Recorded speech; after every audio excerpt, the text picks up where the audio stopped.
ನೋಡಿ, ಸದ್ಯ ಚರ್ಚೆ ಆಗ್ತಾ ಇರುವಂತಹ ವಿಚಾರ ಸಂಪುಟ ವಿಸ್ತರಣೆ ವಿಚಾರ. ಇವತ್ತಾಗುತ್ತೆ ನಾಳೆ ಆಗುತ್ತೆ ಅಂತ ಹೇಳಿ ಕಳೆದ 1 ತಿಂಗಳುಗಳಿಂದ ಚಾತಕ ಪಕ್ಷಿಗಳಂತೆ ಕಾಯ್ತಾ ಇದ್ದಾರೆ ಸಚಿವಾಕಾಂಕ್ಷಿಗಳು.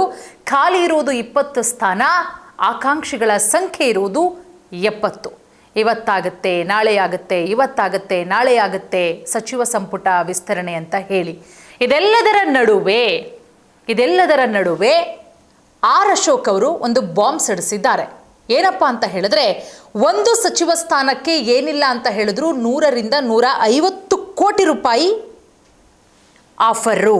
ಒಂದು ಸಚಿವ ಸ್ಥಾನದ ಬೆಲೆ ಬರೋಬ್ಬರಿ 100 ರಿಂದ 150 ಕೋಟಿ ರೂಪಾಯಿ. ಆರ್ ಅಶೋಕ್ ಅವರು ಹೊಸದಾಗಿ ಒಂದು ಬಾಂಬ್ ಸಿಡಿಸಿದ್ದಾರೆ. ಯಾಕಂದ್ರೆ ಎಷ್ಟೆಲ್ಲ ಲಾಬಿ ನಡೀತಾ ಇದೆ ಸಚಿವ ಸ್ಥಾನಕ್ಕೋಸ್ಕರ ಅನ್ನೋದನ್ನ ಗಮನಿಸ್ತಾ ಇದ್ದೀವಿ. ಆರಂಭದಲ್ಲಿ DK ಶಿವಕುಮಾರ್ ಅವರು ಮುಖ್ಯಮಂತ್ರಿಯಾದಂತಹ ಸಂದರ್ಭದಲ್ಲಿ 13 ಜನ ಪ್ರಮಾಣ ವಚನವನ್ನ ಸ್ವೀಕಾರ ಮಾಡ್ತಾರೆ DK ಶಿವಕುಮಾರ್ ಅವರ ಜೊತೆಗೆ ನೂತನ ಸಚಿವರಾಗಿ. ಅದರಲ್ಲಿ ಬಹುತೇಕರು ಹಳಬರೆ.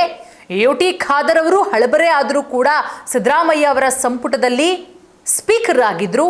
ಇನ್ನು ಯತೀಂದ್ರ ಸಿದ್ದರಾಮಯ್ಯ ಅವರು MLC ಕೋಟಾದಡಿಯಲ್ಲಿ ಯತೀಂದ್ರ ಸಿದ್ದರಾಮಯ್ಯ ಅವರನ್ನ ಮಿನಿಸ್ಟ್ರು ಮಾಡಲಾಗುತ್ತೆ.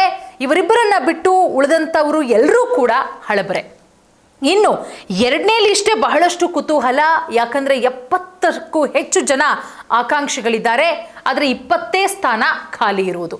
ಹಾಗಾಗಿ DK ಶಿವಕುಮಾರ್ ಅವರು ಕೂಡ ಸಾಕಷ್ಟು ಸ್ಟ್ರಾಟರ್ಜಿಗಳನ್ನು ಮಾಡಿ ಅಳೆದು ತೂಗಿ, ಅಂದರೆ ಎಲ್ಲೂ ಕೂಡ ಯಾವುದೇ ಕಾರಣಕ್ಕೂ ಕೂಡ ಎಲ್ಲೂ ಡ್ಯಾಮೇಜ್ ಆಗಬಾರ್ದು ಪಕ್ಷಕ್ಕೆ. 2028ಕ್ಕೂ ಕೂಡ ಕಾಂಗ್ರೆಸ್ ಪಕ್ಷ ಅಧಿಕಾರಕ್ಕೆ ಬರಬೇಕು. ಈ ಸಂಪುಟ ವಿಸ್ತರಣೆಯ ವಿಚಾರವೇ ಡ್ಯಾಮೇಜ್ ಆಗಿ ಅದೇ ಒಂದು 5-6 ತಿಂಗಳು ಎಳ್ಕೊಂಡು ಹೋದ್ರೆ ಹೊರಗಡೆನೂ ಕೂಡ ನೆಗೆಟಿವ್ ಆಗುತ್ತೆ. ಈ ಪಕ್ಷದ ಬಗ್ಗೆ, ಕಾಂಗ್ರೆಸ್ ಪಕ್ಷದ ಬಗ್ಗೆ ಈ ರೀತಿಯ ಲೆಕ್ಕಾಚಾರಗಳನ್ನು DK ಶಿವಕುಮಾರ್ ಅವರು ಕೂಡ ಹಾಕಿದ್ದಾರೆ. ಕಾಂಗ್ರೆಸ್ ಹೈಕಮಾಂಡ್ ಕೂಡ ಅಷ್ಟೇನೆ.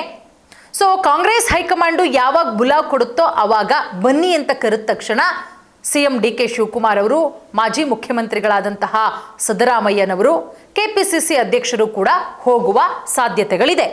ಬಟ್ ಈಗಿರುವಂತಹ ವಿಚಾರ, ಸಚಿವ ಸಂಪುಟ ವಿಸ್ತರಣೆ ರಾಜ್ಯ ರಾಜಕಾರಣದಲ್ಲಿ ಸಾಕಷ್ಟು ಚರ್ಚೆಗಳಾಗ್ತಾ ಇದೆ. ಇದೆಲ್ಲದರ ಹೊತ್ತಲ್ಲೇ ವಿರೋಧ ಪಕ್ಷದ ನಾಯಕರಾದಂತಹ ಆರ್ ಅಶೋಕ್ ಅವರು ಗಂಭೀರವಾದಂತಹ ಭ್ರಷ್ಟಾಚಾರದ ಆರೋಪ ಮಾಡಿರೋದು. ಆರ್ ಅಶೋಕ್ ಅವರ ಆರೋಪಕ್ಕೆ ಕಾಂಗ್ರೆಸ್ ನಾಯಕರು, CM ಸಾಹೇಬ್ರು ಯಾವ ರೀತಿ ರಿಯಾಕ್ಟ್ ಮಾಡ್ತಾರೆ ಕಾದು ನೋಡಬೇಕಾಗತ್ತೆ. ಹೊಸ ರಾಜಕೀಯ ಬಾಂಬ್ ಸಿಡಿಸಿದ್ದಾರೆ. ವರಿಷ್ಠರನ್ನ ಭೇಟಿಯಾದ ನಂತರ ಸಂಪುಟ ವಿಸ್ತರಣೆ ಆಗುತ್ತೆ. ಮುಖ್ಯಮಂತ್ರಿ DK ಶಿವಕುಮಾರ್ ಅವರು ಅಲ್ಲಿ ರಾಹುಲ್ ಗಾಂಧಿ ಅವರು ಕರಿಬೇಕಾಗತ್ತೆ ಯಾವಾಗ ಬನ್ನಿ ಅಂತ ಹೇಳಿ. ಬಟ್ ಅದೆಲ್ಲದರ ನಡುವೆ ಭಾರೀ ಮೊತ್ತಕ್ಕೆ ಸಚಿವ ಸ್ಥಾನಗಳು ಮಾರಾಟವಾಗಿದೆ ಅನ್ನುವ ವಿಚಾರ ಕೂಡ, ಅದು ಬರೋಬ್ಬರಿ 100 ರಿಂದ 150 ಕೋಟಿ ರೂಪಾಯಿಗೆ ಆಗಿದೆ ಅನ್ನುವಂತಹ ವಿಚಾರ.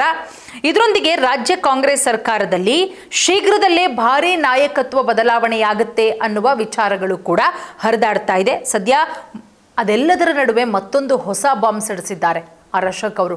ಏನಪ್ಪಾ ಅಂತ ಹೇಳಿದ್ರೆ, ಸದ್ಯದಲ್ಲೇ 3ನೇ ಮುಖ್ಯಮಂತ್ರಿ ಕರ್ನಾಟಕದಲ್ಲಿ ಅಧಿಕಾರಕ್ಕೆ ಬರುವ ಸಾಧ್ಯತೆಗಳಿದೆ. ಅಂದರೆ DK ಶಿವಕುಮಾರ್ ಅವರ ಸಂಪುಟದಲ್ಲಿ, DK ಶಿವಕುಮಾರ್ ಅವರ ಸರ್ಕಾರದಲ್ಲಿ ಎಲ್ಲವೂ ಸರಿಯಿಲ್ಲ.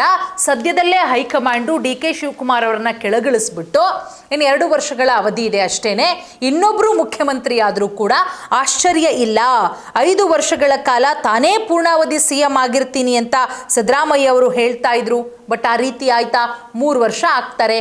ಅದಾದ್ಮೇಲೆ DK ಶಿವಕುಮಾರ್ ಅವರಿಗೆ ಕುರ್ಚಿಯನ್ನು ಬಿಟ್ಕೊಡ್ತಾರೆ.